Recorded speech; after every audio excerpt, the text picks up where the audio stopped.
Salam, hörmətli abituriyentlər. Rusiyanın müstəmləkə rejimi yaratması mövzusunda danışacağıq. Ümumiyyətlə, Rusiya Azərbaycan xanlıqlarını neçənci ildə işğal etdi və neçənci ildə ləğv etdi. Bunlara bir diqqət eləməlisiniz. Hansı xanlıq nə vaxt işğal olunub və nə vaxt ləğv olunub.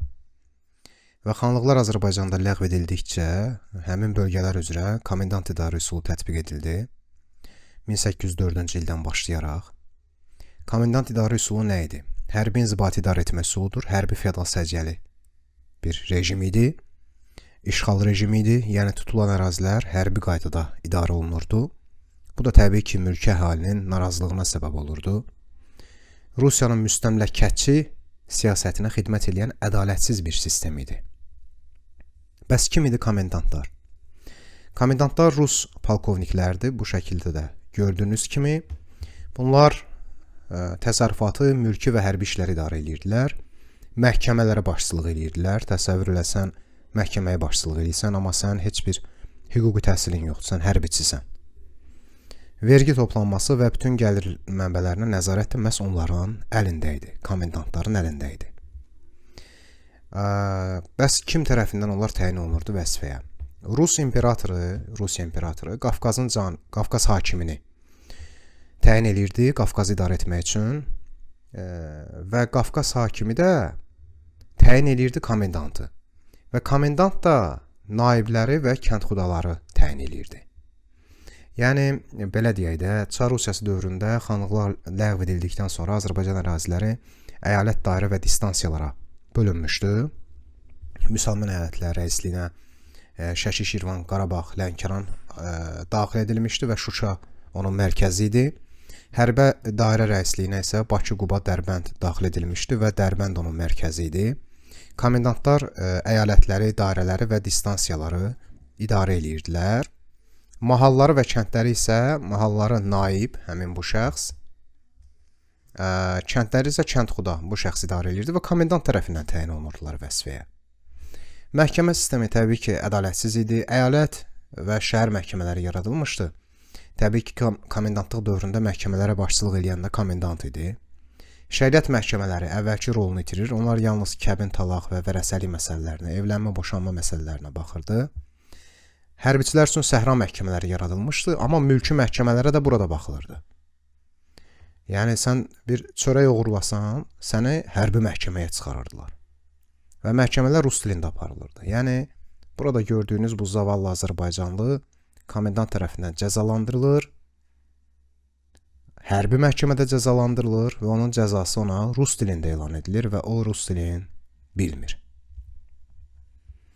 Çar Rusiyası həm də köçürmə siyasəti həyata keçirib, özünə xristiyan əhalidən dayaq yaratmaq üçün 1817-18-ci illərdə Almanlar Azərbaycana köçürülür və Yerendorf və Annenfeld Göygöl koloniyaları salınır. 1828-29-cu illərdə, yəni Rusiya-Osmanlı müharibəsindən sonra, xüsusilə 29-cu ildə Rus-İran müharibəsi, yəni 2-ci Rus-Qacar müharibəsindən sonra 28-ci ildə ümumilikdə Azərbaycana 120 mindən çox erməni köçürülür. Bunlar əsasən Naxçıvan, İrəvan, Qarabağ və Borçalıya köçürülüb, məskunlaşdırılmışdı.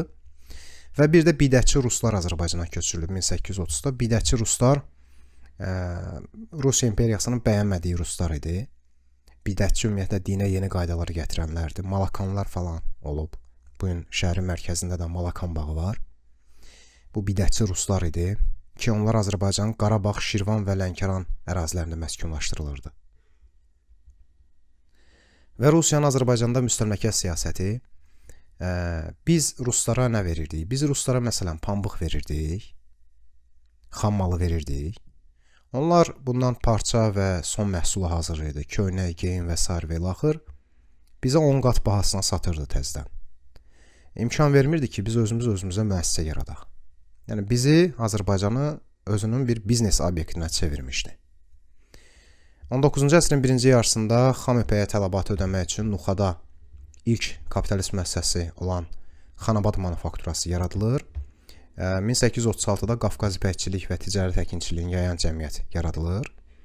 29-cu ildə balıqçılıq və duz sənayesi üzrə Səlyan xəzinə qəyyumluğu yaradılır. ölkəmizdəki bütün balıq vətəgələrinin əksəriyyəti də bu şirkətə verilir. Vətəgə bəs nədir? Vətəgə balıqçılıq məntəqəsi. Əhalinin ümumi sayı 1 milyon idi Azərbaycanda. Əksəriyyət kənd təsərrüfatı ilə məşğul olurdu və kəndlilər dövlət və sahibkar kəndlərinə bölünürdü. Bunların hər biri də ayrı-ayrılıqda rəiyyət, rəncbər və elatlara bölünürdü.